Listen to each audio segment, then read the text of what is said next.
Welcome to Sew Very Easy.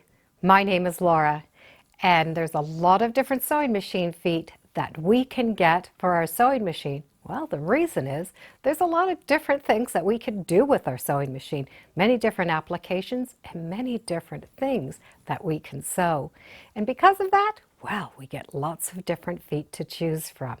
Machines are all designed a little bit different, so it's important that we get the right foot that's designed for our machines.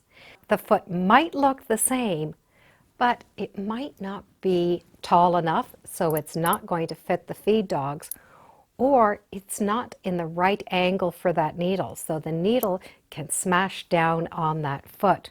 I find the best place to get the feet for your sewing machine is where you bought your sewing machine or a store that sells your brand of machines. If all else fails, you can always go to a sewing machine repair shop. They're able to get almost any foot that we need, and you'll make sure you get the right foot.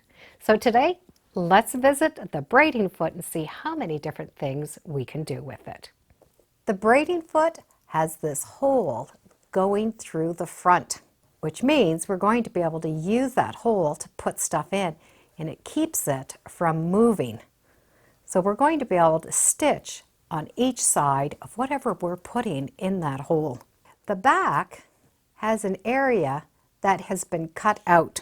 That cutout allows thick things to run underneath the foot and line up against this bar. So whatever you're stitching, if it's thick, it's going to butt up against that end. So as you're stitching, it keeps it exactly in that spot, which means we're going to keep that needle in the spot that we want.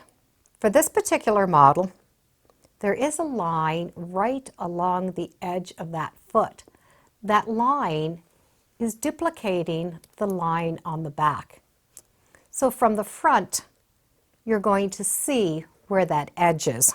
So that edge along the bottom is going to hold things in place, and you can see where it lines up in the front. So visually, you're going to be able to see where that is.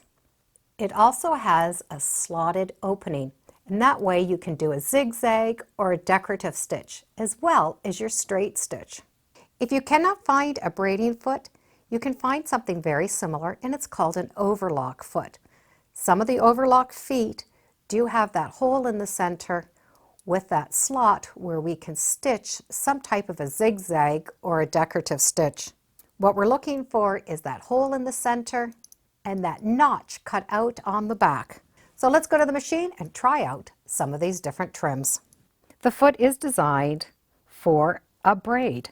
So a braid is this very heavy trim where it's heavier down the center, but the sides are thin. And we need to stitch down along these sides to secure this on the fabric. So that piece that's cut out underneath is going to run along this heavy piece. That needle is going to be able to stitch right along this edge. And because of that mark on the front, we're going to be able to use that as a guide. You will line up the edge of the fabric or the edge of the braid, making sure that that needle is in line to stitch this side. So that wedge is going to help guide this fabric. So it's going to run right along that edge. So we're able just to stitch that very small edge. We can turn that around and stitch down the second edge.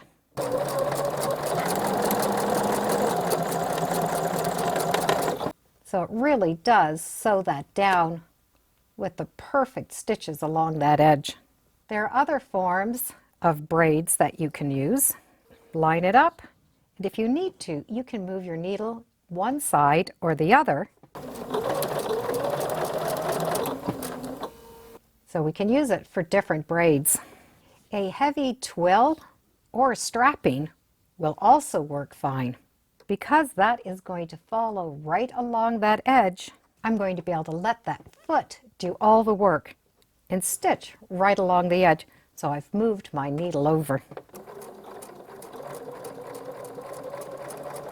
And there's very little guiding I need to do. It automatically wants to do it. So it really does go nicely along that edge. You can also get a fringe. So fringe is stitched along the bottom so that the fringe is usually hanging off. So in that case, we're going to be able to stitch it with this fringe sticking out. Put this little piece along the edge of my fabric and then stitch.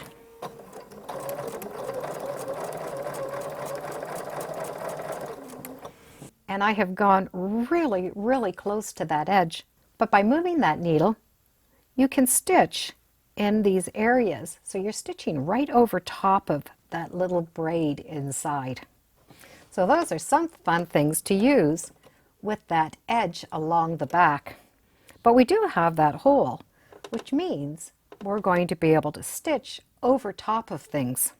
For example, this elastic.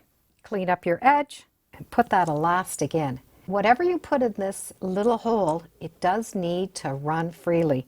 So you can start and anchor that elastic in, and you're going to want to just catch that elastic to start with. And that way the elastic is anchored. Then we need to set the zigzag so it's going to go on one side and then the other. I'm going on each side of that elastic, which means I can pull this and gather it. If I do not want to gather it, but I want the machine to gather it, I will need to go very tightly on each side. And then I will be able to pull this elastic as I'm stitching over top. So you'll need to hold the back and stitch.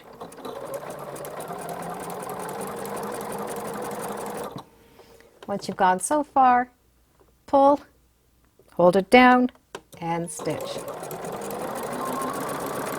So this first area is where I did the large stitching and pulled the elastic after.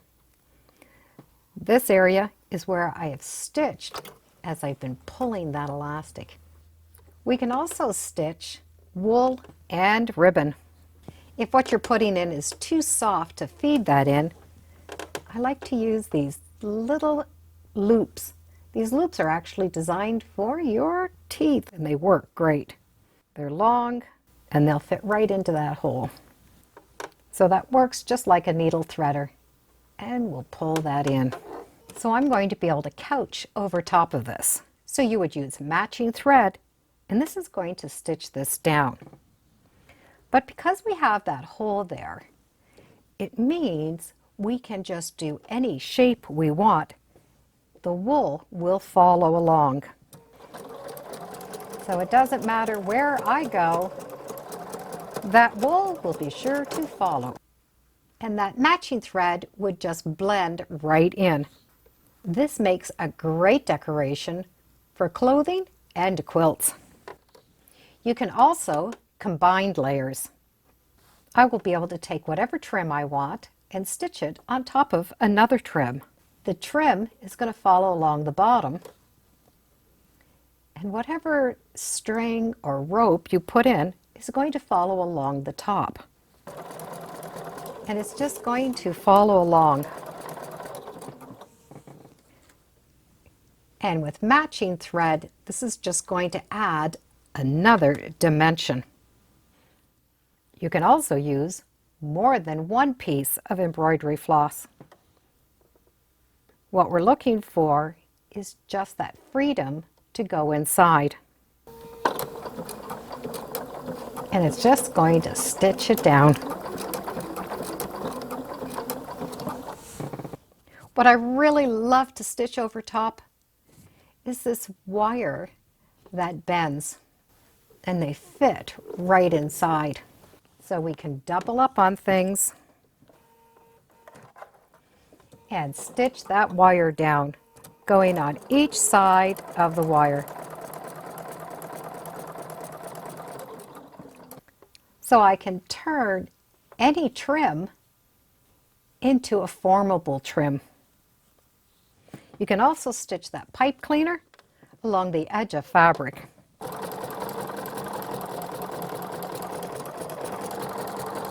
So you can stitch it right along the edge. So now you can shape the edge of the fabric. The pipe cleaner is a lot of fun to stitch on. We just need to make sure we're stitching on each side and not going through that wire. And of course, we can use it just to stitch down a really thin ribbon. Put the machine to a straight stitch and it's going to stitch down the middle of that thin ribbon. And that ribbon is going to follow right along. And we've stitched right down the center. As with all trims, I would recommend always testing first, and you can also put a stabilizer on the back if need be. So from ribbons and wool and thin, stretchy elastic, fun ribbon, and even metal wire can go through that foot, which means we can be very creative and take regular sewing projects and regular craft projects and have a little fun with them. And being able to stitch over top of some of these fun things definitely makes our sewing, well, even a little bit more fun. Now, if you've used the braiding foot for something else, I'd love to hear about it. And thank you for joining me today on Sew Very Easy. Feel free to subscribe, and as always, come on back.